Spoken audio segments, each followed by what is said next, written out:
Fred Coscia, ladies and gentlemen, and welcome to the Staten Island Comedy Show. We're going to have a great show for you tonight, so stay tuned. It's a virtual show. We have comedians to perform their stand-up sets on location, and you will see them right here on the Staten Island Comedy Show. Our first comedian is Ellen Karis. She's a stand-up comedian, actress, podcast host, author, and known as the Greek goddess of comedy. She was born, bred, and still lives in Manhattan. She has been doing comedy for 20 years. What made her get into comedy was she really started out wanting to be an actress on a sitcom. But a few years into it, an acting teacher thought that she did stand-up. When she said no, the teacher said, "Get some," and planted the seed. Ellen then went to the comic strip and took a class. From that point on, it's been a long, arduous road of open mics, bringer shows, constantly writing, marketing, and selling herself to headline shows. You can find her on Instagram, Twitter, at GreekChickComic. Her website is ellenkaris.com. Facebook, Ellen Karis, Greek Goddess of Comedy. Her weekly podcast, Carris Comedy Corner. YouTube, Ellen Karis.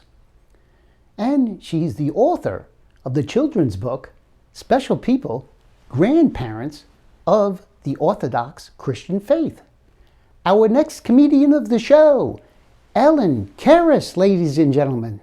You know who was happy when I got married? My family, because I'm Greek. Are there any Greek people here? No? Okay, good. The diners are still open. Okay, one person. Okay.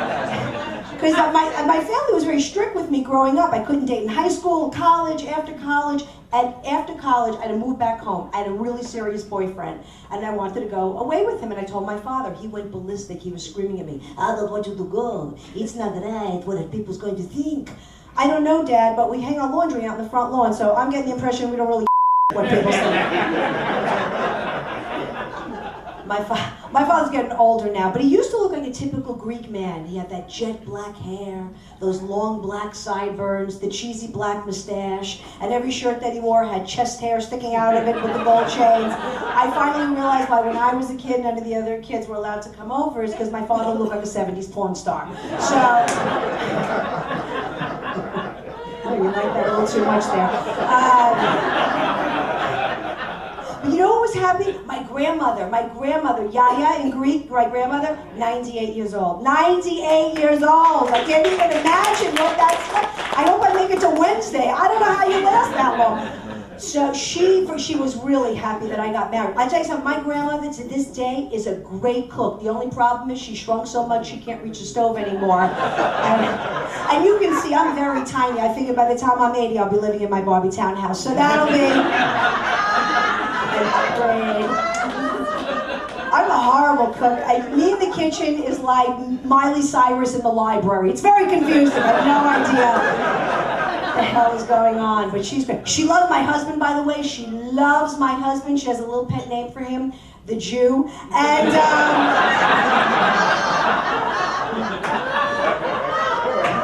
I knew that go big here. Greenville, not so much. Based on the fact that I didn't see a synagogue for like 400 miles. So I walk in the other day, and my grandmother is giving my husband Greek lessons on the side. I'm like, what is she teaching you? And he said, she said, every time I say hello to somebody, I should say, Christos Anesti. I said, do you know what that means? He said, no. I said, it means Christ has risen.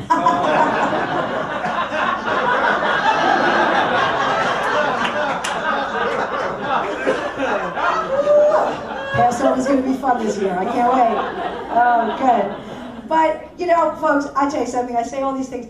I did not plan my life turning out this way. Has anybody's life turned out the way they planned? No. Thank you for your honesty. And the thing is, time goes by very quickly, doesn't it? I mean, really, we all remember in this room, we're taking a look. We remember in this room, there was a time when Michael Jackson was normal and Prince was weird. Remember that? That happened. It's so crazy. The world is crazy. You can't do anything. You can't fly anymore. That's a horrible thing. I have to fly a lot for comedy. Now they land planes for any reason. Last week they landed a plane because some man was in the bathroom for an extraordinary amount of time.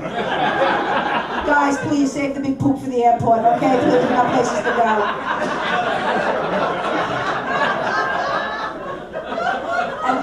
And 2 weeks ago, I had to fly. I had to go to Cleveland, but I don't want to brag. And one of the best. And I'm sitting next to this woman, and she was drinking a bottle of Johnny Walker Red, and she takes a sip, she puts it in a pocketbook, and about 10 minutes later, she takes another sip, she puts it in a pocketbook, and 10 minutes later, she looks at me and she goes, "I'm a bad flyer." I go, no. I'm a bad flyer. You're an alcoholic. Let's get that straight. But it's crazy stuff. But I love, I'm a native New Yorker. I live on the Upper East Side. Let me tell you something about the Upper East Side. Everybody is in great shape. Everybody goes to the gym. You walk around, who's got their mats, whatever. I go to the gym. I hate it. But I have to do it. My motivation is my mother's ass. And as you get older, your metabolism changes no matter what. It just does. You can't eat anything anymore. And everything's bad for you now, right? Dairy and fat and wheat and salt and gluten. Gluten is the gluten is the axis of evil. Gluten is the Iran of the food pyramid, okay? It is like insane what the hell is going on. Oh my God, I can't believe it. And everyone was talking about the polar vortex. They were scared with the cold. You know what vortex I'm scared of? The Entenmann's cake display in vortex at the food emporium. Okay, that Entenmann's, that's a vortex. Okay? Gets me right to those frosted donuts. I love that stuff. Oh, and the crumb cake, and it's so good. And but you know what? Again, you look around, everybody in New York is in shape. I'm on the subway last week. There's a homeless woman walking through. She is gaunt, she is green. This woman looks like she's about to pass out. She's walking through the car. "I'm hungry. Can someone give me something to eat?" So this nice lady pops up and she goes, "I have a cookie." And she goes, "I don't eat sweets." So I took it because I love sweets. Sweets to me is like Charlie Sheen and hookers. I love sweets. Love sweets. And, I like when people go, well, if you want something sweet, have a piece of fruit. Because as we all know, a kiwi tastes just like a Kit Kat bar. Absolutely. I can't even tell the difference. All right. You guys are so great. And if you like me, I'm Ellen Karis at ellenkaris.com. And if you didn't like me, I'm Sarah Silverman. She has a career. But what I wanted to say, one more thing, you know what I feel sorry for? I feel sorry for little kids, like 12 and under, because their world is completely different than ours. And I'm going to give you an example. I have a 9-year-old niece, Sophia. She came over the other day. She goes, "Aunt Ellen, I went to the pediatric dentist. I love going to the pediatric dentist because we get bubblegum mouthwash and we get stickers and we watch videos. Did you like going to the pediatric dentist when you were a little girl, Aunt Ellen?" I said, "Well, Sophia, honey, I went to the dentist. I went to the Greek dentist in Astoria, Dr. Katsaforis. And while he was drilling in my mouth, he was smoking a cigarette at the same time. And he only put down that cigarette to call his bookie. So that was it. You guys have been great. My name is Ellen Karis. Thank you so much. That was great, Ellen. Very funny. Our next comedian is Donna Moran. She is from Long Island, but lived in Brooklyn for 15 years. She started doing stand-up in 1989, but quit to raise her daughter in 1997. Moving to Long Island in 1999, returning to comedy in 2018 with a whole new act. What made her get into comedy was she was a class clown as a kid. She guesses she loved the attention. Donna says performing is cathartic. It is the greatest high to be in front of an audience and to have them laughing with you. Indescribable. You can find her on Facebook, Donna Moran, on YouTube, Donna Moran. Our next comedian of the show, Donna Moran, ladies and gentlemen. All right, thank you. What a good-looking crowd. All right. So we laid to rest Prince Philip. Is that who the hell? Prince Philip, come on, that guy died in '98. They've been propping him up all these years. And you notice the teeth? I mean, come on, you're the leader of your nation and you got teeth like that? They're just hillbillies that wear crowns. That's it. Yeah. So anyway, this is so nice to be this first time back on stage. For this last year, I've been talking to my pets only, because that's what I live with. You have pets? You talk to them like they're your babies? Well, I finally broke down after a year plus, and I invited a guy over for dinner. He got to the front door, he wiped his feet, and I found myself going, he's a good boy. He's such a good boy. So embarrassing. Oh my God. Let's go. I haven't had a drink in 14 years. No.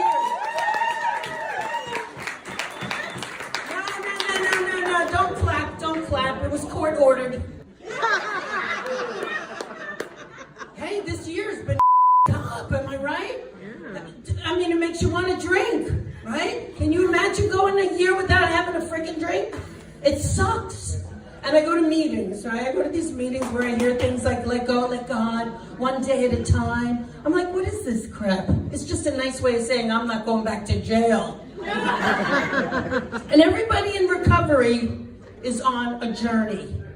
I'm on a journey. This is my spiritual journey. I'm like, what kind of journey are you going on, lady? You're going to Costco after this. Why don't you pick up 80 rolls of toilet paper because you're so full? But you know what she was wearing? She had on a hoodie.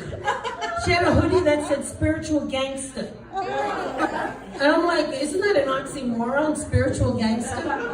What are you going to do, a drive-by saging? Right? Leave the gun, take the hummus. Yeah, but oh my God. So I'm a Long Island girl too. I guess we're all Long Islanders here, right? I was very strict. Yeah, strict Irish Catholic. So I married an Englishman to piss my family off. And it worked. You know, the English and the Irish, his family was so nervous at my wedding. Even when I threw the bouquet, his entire family dove for cover. Yeah, we were doomed from the get-go. I mean, my husband, we fought about everything. We just couldn't get along. And he's English, so he's reserved. And our fights would be the same way every single time. It'd be like, we're in for a terrible discord, I see. We're having a controversy. Yeah, so it's just a right kerfuffle. I'm like, kerfuffle? What the hell does kerfuffle mean? Hey Alexa, what's kerfuffle mean? Even she didn't know, and she knows everything. But oh my God, my sex life, can I tell you about my sex life with this man? So reserved. The only thing stiff on my husband was his personality. And he would orgasm the same way all the time. Be like, oh dear. Oh my.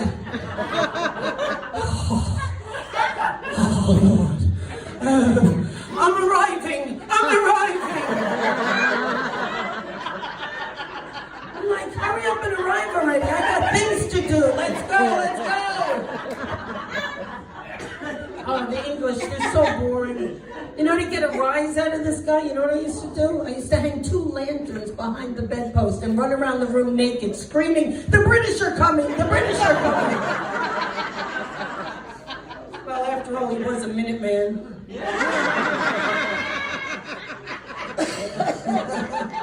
But I live with my mom now. My mom lives on the first floor, I'm on the second floor. I watch TV with her from time to time, and this woman has everything. She's a hypochondriac. The last time we were looking at a commercial and I'm going, Mom, no, you can't have erectile dysfunction. It's not possible. But she doesn't like to take medication. And you know, like when you have a dog and you gotta give him a pill, you wrap it up in a piece of cheese, right? Well, 5 o'clock comes at my house and it's martini time. I'm taking the green olive and I'm surgically removing the pimento and I'm replacing it with an Ambien. It's gonna be a good night. That's right. That's what I call a dirty martini. Right? Yeah. But oh my God, my mom, we single people, where are the singles in the crowd? Let's hear it. Yeah. Where are the marrieds? Any married couples? Yeah. You notice that slight difference in enthusiasm? Yeah. Oh my God. Well, I mean, I'm single and sex life is just null and void. I mean, my mom's got a better sex life than I have. That's right. I swear to God, she's sneaking guys into the house. You know how I know? I saw the jazzy scooter in the driveway. I'm telling you, this woman, I heard this noise the other night, all these, and I'm like, oh my God, what is that? Next morning I go down and say, Mom, what was all the noise I heard? She said, I was making a smoothie. I said, oh yeah? I'd like a smoothie that makes me scream out, oh God, oh God. And it was terrible, man. It smelled of sex and Bengay. Yeah, I tell you, I'm not having sex at that age. No way. I like my men young. You know why I like them young? Their stories are shorter. That's right. The only drawback is I gotta get up for the school bus. And on that note, I'm gonna leave you. Very good, Donna. Thank you. Our next comedian is D.B. Frick. He's from South Hempstead, New York, Long Island. He has been doing improv, singing, teaching, stand-up for 30 years. What made him get into comedy was he wanted to do comedy since he was 5, and he watched Johnny Carson. At 9, his first writing submission to HBO's news parody show, Not Necessarily. He was always the class clown. He started performing improv, comedy at 14 in high school. After high school, he joined an improv troupe named Actual Size. They performed by NYU for 4 years. He had a termship at Conan O'Brien where he wrote jokes. He also helped teach improv, sitcom writing at UCLA and taught improv writing at Cambridge in the UK. You can find him on Twitter at DBFrick, Instagram at DBFrick1997, TikTok at D.B.Frick, his YouTube page, or Google him, D.B.Frick. Our next comedian of the show, D.B. Frick, ladies and gentlemen. B stand for? Well, I'll tell you. My parents were hippies, and they were at an Elton John concert in 1977 before I was born, and the song Rocket Man came on. And my father's an extra special hippie and was like, we should name our son Rocket Man. My mother was like, no, let's wait for the next song, and the next song was Daniel. So, my second name is Barry. I was named after my uncle who was shot dead in a drug deal before I was born. He was shot with a shotgun. So my father wanted to name me Shotgun. So my name was almost Rocket Man Shotgun Frick. It's actually Daniel Barry Frick and DB Frick. Woo! You know what I'm tired of? We're always introduced by our successes when we come on stage, like DB Frick, he wrote for Conan O'Brien, DB Frick, he taught at Cambridge University. I want to start getting introduced by my failures. Like, ladies and gentlemen, next coming to the stage, he graduated with a non-regents degree from Holy Trinity High School. Ladies and gentlemen, next to the stage, he majored in English at Adelphi because they had the best parking. Ladies and gentlemen, next coming to the stage, he's $150,000 in debt and lives in his mom's basement. DB Frick. Woo! Do we have any fans of sports out here? Woo! Fuck sports. I hate sports. Stems from being forced into everything as a kid. Football, basketball, baseball, tennis, soccer, you name it, I got forced into it. Got to the point in Little League where my coach actually wanted me to take one for the team. He wanted me to lean into the ball and get hit by it. The weird thing about it was bowling. Like 6 or 7 bruises every day out of the whole bowling season, which was like 7 months. But that was fine because when my father would come home from work drunk, he'd think he already beat me and go straight to bed. I do actually like golf. And I golfed as recently as October. It's been a few months, but I was at the Hamlet. And I don't know if you know this now, but people actually live on golf courses. They actually have their houses off like the 8th hole. So I sliced. I'm going from the tee and I slice, and the ball goes through someone's window, and 30 seconds later, this woman comes out of the house and, are you crazy? Am I crazy? You live on a golf course. I'm the crazy one? You wouldn't put your house in the middle of a football field. No, you wouldn't, because you wouldn't be able to leave. You're going to get tackled. It's going to suck. Thanks, Daniel. That was awesome. Our next comedian is Larry Izzo. He's from Long Island, New York. Larry has been doing comedy for 6.5 years. What made him get into comedy was he retired and thought it would be fun. Larry got his first applause. Then he was hooked. You can find him on Facebook, Larry Izzo, Instagram, laughs_with_Larry, Twitter, laughswithlarry1. Our next comedian of the show, Larry Izzo, ladies and gentlemen. Hey guys, thanks for coming out. You know, everybody that knows me knows I'm a fanatical guy. So they're always asking me, why are you so fanatical? So let me give you a little background on why I'm so fanatical. Okay, born and raised in New York, in an Italian Catholic household with a fanatical, insane Sicilian mother. That used to turn around and torture me and tell me things like, "Larry, go inside and play in the living room, but stay off the rug and stay off the furniture." How the hell does a 4-year-old interpret this? So what I used to do to try to make her happy is I used to play cowboys and outlaws, and I used to hang myself on a Venetian blind cord. And the lady next door used to see me swinging in the air shaft window. She used to say, "Mrs. Izzo, little Lorenzo swinging back and forth again." And my mother used to come over and go, "What is wrong with you? What is wrong with you?" What's wrong with me? What's wrong with me? I'm hanging over here trying to make you happy. I got rope marks on my I'm looking at 30 years of therapy, and you're asking me what's wrong with me? All right? So with that, she just goes back to dusting. And let me tell you something about my mother's dusting. We had no dust in our house. People used to come from all over, all right? Friends, family, to see any construction projects that we had in the house, to see if that dust hit the floor. That dust never hit the floor. They used to take bets. Never happened, all right? But what she used to like to do is she used to like to do some really crazy like 1, 2 o'clock in the morning when everybody's nicely snuggled in their beds. She used to like to start the house deodorizing process, which consisted of 1 can of Glade, all right, and a cigarette hanging out of her mouth. Right? So now I'm sleeping. I'm fast asleep. I wake up to boom, poof. I got Rambo standing in my doorway. My curtain's on fire, and she comes over to me and goes, "Go back to bed, there's nothing wrong."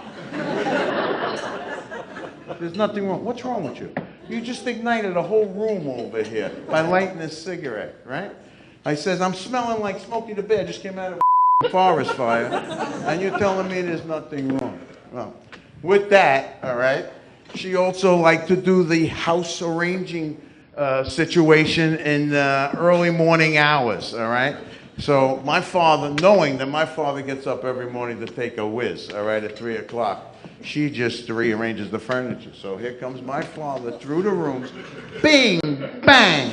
He flies over the ottoman, right?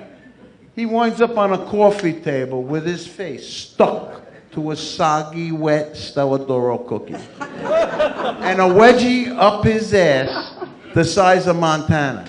And let me tell you, folks, this is a vision that no amount of therapy, none, can ever, get that out of your mind, all right? So with that, she feels really bad. He gets up and he starts yelling, Mary, Mary, are you trying to kill me? You're just trying to kill me? She says, if I was trying to kill you, you'd be dead already. She says, all I'm telling you is for 40 years to turn on the light, right? So with that, she tells me, I think we're going to wash his clothes for the next day's work. And I'm going, this is coming from a lady that dries her clothes in 20-degree weather, all right?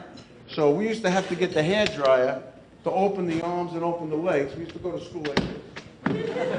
People used to say, what are you walking like that, the kids? And I used to say, well, I just got a part in the show. I says, I'm like in the March of the Wooden Soldiers, And they would say, well, how do I get that part? I go see my mother. She'll straighten me right out. But my mother had an ash. She always had a cigarette in her mouth, and she always had an ash on the end of that cigarette, right? She stick her head out the window on 40-mile-an-hour winds. That freaking ash never went anywhere. I used to bet that ash would hit the floor. That ash never hit the floor. There was kids in my neighborhood that knew about that ash, right? That if they missed Mass on Ash Wednesday, they come to my house. Because they know my mother's got a ash up there somewhere. I had a line going from the basement to the 3rd floor every Ash Wednesday. All right? Guys, you've been great. Thank you very much. Thanks, Larry. That was great. That's the end of the show. I want to thank everyone for watching. Bye. See you on the next show.